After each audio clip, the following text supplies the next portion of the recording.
Começa agora o quadro MG Responde, onde você faz a pergunta, um especialista no assunto responde ao vivo. O tema de hoje é depressão.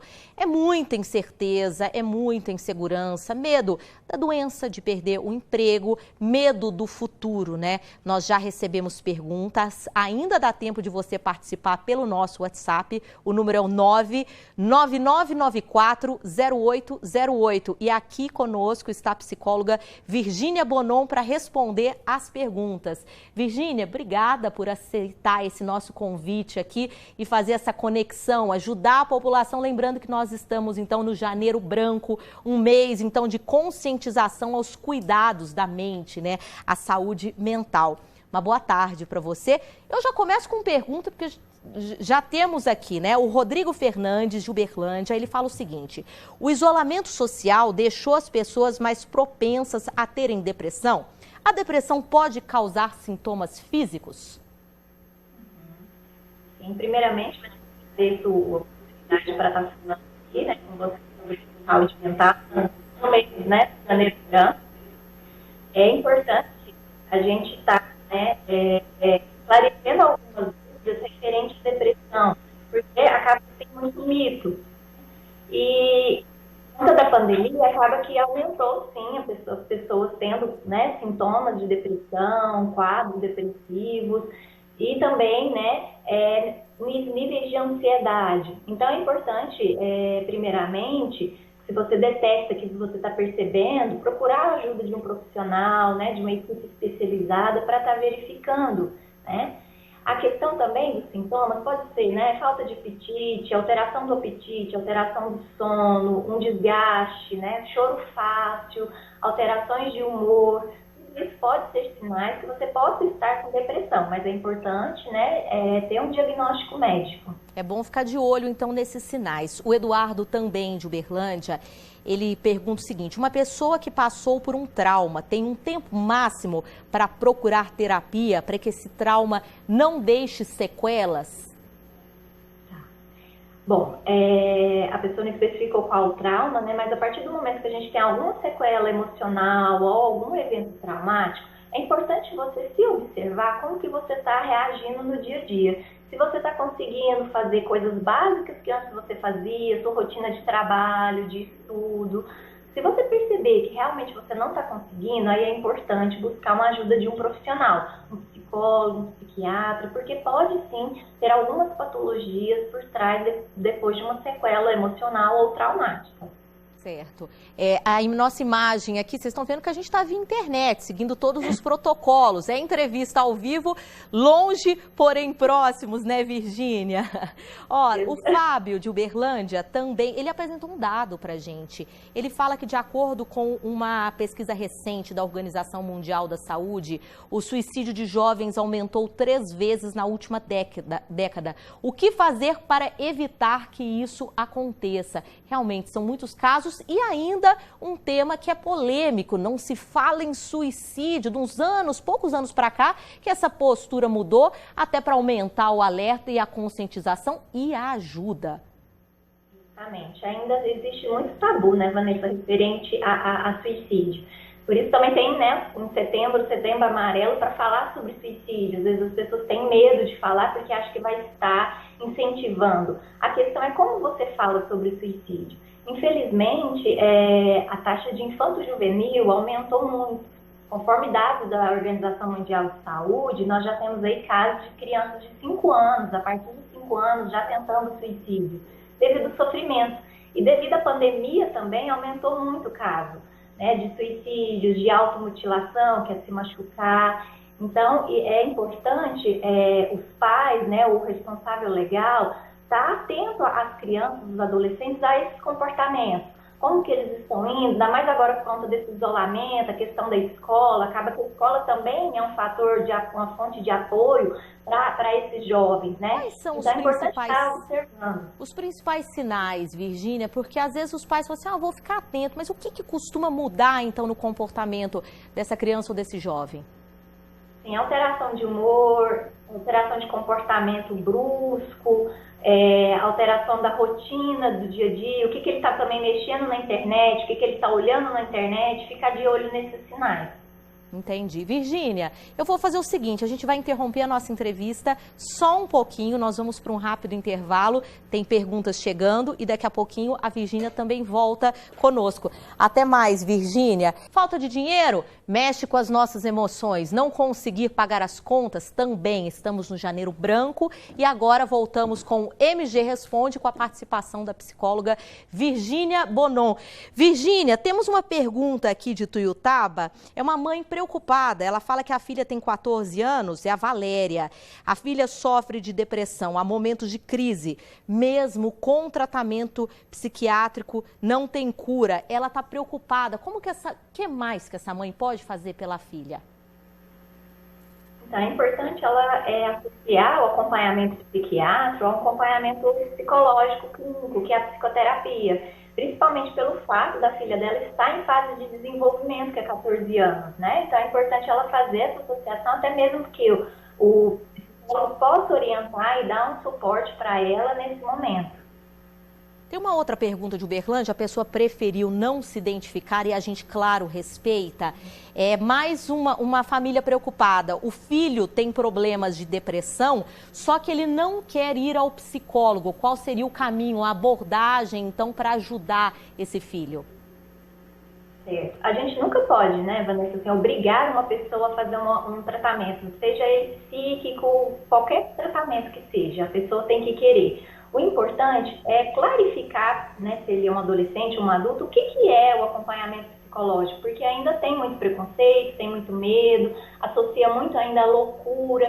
Então, explicar para ele o que é e os benefícios que ele vai ter com a terapia. Então, é importante isso primeiro, para depois aí dar seguimento aí em algumas outras orientações. Nunca se orienta a comparar, né, um filho com outra pessoa, mas em algum momento seria isso possível para que a pessoa enxergasse os benefícios de uma terapia, de um tratamento, ou não mesmo? Então, quando a gente compara, acaba que você está também tirando um pouco o que aquela pessoa está sentindo, né? Que cada um tem a sua subjetividade, a sua história, né? Vive uma questão cultural de uma maneira. Então, é importante mostrar o benefício sem que se faça uma comparação. Lógico, se a pessoa procura alguém, a gente tem aí, né, artistas que falam sobre a importância de um acompanhamento psicológico, psiquiatra. Isso ajuda também a desmistificar sobre o que é. Mas, assim, a gente não pode comparar porque somos seres diferentes, temos, né, sentimentos diferentes. E a gente precisa escutar a subjetividade daquela pessoa. O que é de fato, por que ela não quer ir? Por que ela não quer procurar ajuda? O que é que, né, limita ela a ir? E é isso que é importante a pessoa trazer isso. Nós temos mais uma pergunta e ela é bem objetiva. Como diferenciar ansiedade e depressão? É diferente, né? Primeiro, a gente tem que entender que tem a questão de uma ansiedade e de uma tristeza, que é normal, todos nós temos, porque senão, se não tivesse, né, não seríamos seres vivos, seríamos robôs. Então, é normal, né? Vai apresentar um trabalho na escola, ou então vai numa entrevista de emprego. É normal você, né, ficar ansioso, dar aquele frio na barriga, é super normal.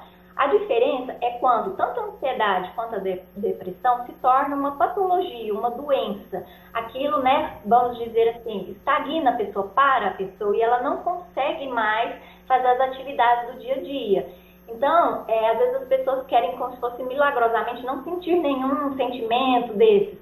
Mas é normal, a questão básica é ter um equilíbrio. Mas a partir do momento que você viu que algumas coisas, olha, não consigo ir numa entrevista de emprego, porque eu estou muito ansioso, isso está te paralisando, não consigo sair de casa, aí sim a gente precisa procurar uma ajuda, né, e fazer um diagnóstico e uma orientação de tratamento conforme a patologia que foi diagnosticada. Tem uma pergunta aqui, o telespectador identificou então um desses sintomas, compulsão alimentar. E aí, o que pode fazer, né? E tem mais, tenho pensamentos negativos e ruins, não sei mais o que fazer para lidar com essa situação. Esse termo, pensamentos ruins, eu acho que ele já diz muito, né, Virgínia? Sim. É importante, a questão da alimentação por conta da pandemia, acabou que foram extremos, né? Alguns buscaram a comida como um alívio, ou outros não quiseram mais comer porque não tem muita vontade, né? O importante é buscar ajuda médica para ver o que está identificando, quais são, né, essa questão dessa alimentação, se está saudável ou não. A preocupação maior, Vanessa, é justamente não se autodiagnosticar, porque às vezes as pessoas saem muito isso, eu tenho transtorno de humor, ou então eu tenho, né, depressão. Tá, mas quem que falou isso? Precisa de um profissional especializado. Se você está percebendo isso, ok, isso já é um sinal excelente, que você está conseguindo se perceber, conseguindo olhar para dentro. Mas o próximo passo é buscar ajuda. Sozinho não tem como. Até mesmo para ver se realmente é um transtorno alimentar. Esse tema, Virgínia, ele já esteve aqui no nosso jornal várias vezes, depressão. Eu estou percebendo uma mudança de comportamento das perguntas, e isso diz muito. São pessoas preocupadas com outras pessoas, não necessariamente quem está com depressão ou tem sintomas de ansiedade. Aqui mais uma pergunta. O que dizer ou só mesmo ouvir para ajudar? Ok. Você fala na questão de uma depressão, com quem tem depressão, Vanessa? Exatamente, quando a pessoa tem sintomas de depressão e de ansiedade. Certo. Primeira coisa é escutar o que ela tem para dizer. Parece tão simples isso, né? Mas as pessoas não têm feito mais isso. As pessoas não escutam. Hoje todo mundo está querendo falar, né? E não tem quem escutar. A segunda questão é não julgar ela, não colocar, né, valores morais, valores religiosos, porque isso também são crenças de cada um. Então, a partir do momento que você faz isso, você não deixa a pessoa se expressar. Então, isso é muito importante. Não julgar essa pessoa, não comparar ela a outras pessoas e também não banalizar. Isso também é primordial, porque acaba que quando a gente fala de saúde mental, as pessoas banalizam, porque não é uma questão física, não é um machucado ali que dá pra ver, né? Então as pessoas acham, isso é bobeira, a pessoa tá de mimimi, tá querendo chamar atenção, e isso é muito sério, falar isso não vai ajudar em nada, só piora o tratamento da pessoa, porque ela não sente, né, quem tá em volta dela como apoio, e precisam ter pessoas para apoiá-los nesse momento. A crítica só afunda a pessoa, né? Virgínia, tem uma pergunta, o que fazer com depressão com idosos? E os idosos estão sofrendo demais agora nessa pandemia, eles estão mais em casa, muitos não têm o contato com a família, nem aquele abraço, não tem aproximação. Acho que são um dos mais afetados, provavelmente. Sim.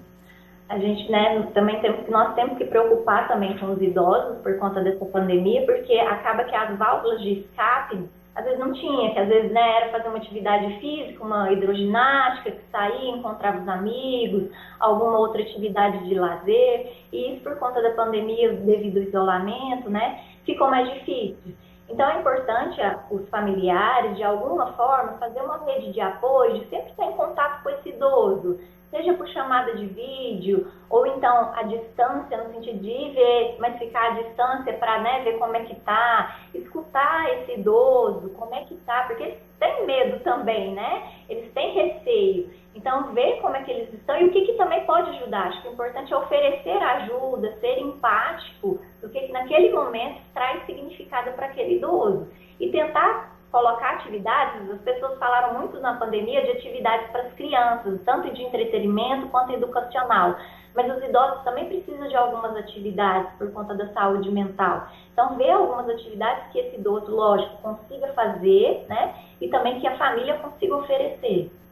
Muito bem, Virgínia. Recebemos mais perguntas, algumas são bem parecidas, então eu deixo aqui a informação, acesso Globoplay, acesso G1 Triângulo mais tarde, para rever, então, o MG Responde, que a gente falou, então, sobre idosos, sobre crianças, sobre sintomas, sobre a diferença de ansiedade e também a depressão. Muito obrigada a você por aceitar o nosso convite, compartilhar o seu conhecimento, para trazer um pouco mais de acalento aí para o coração de tanta gente que está sofrendo. Obrigada, viu? Eu que agradeço, Vanessa. Até a próxima oportunidade.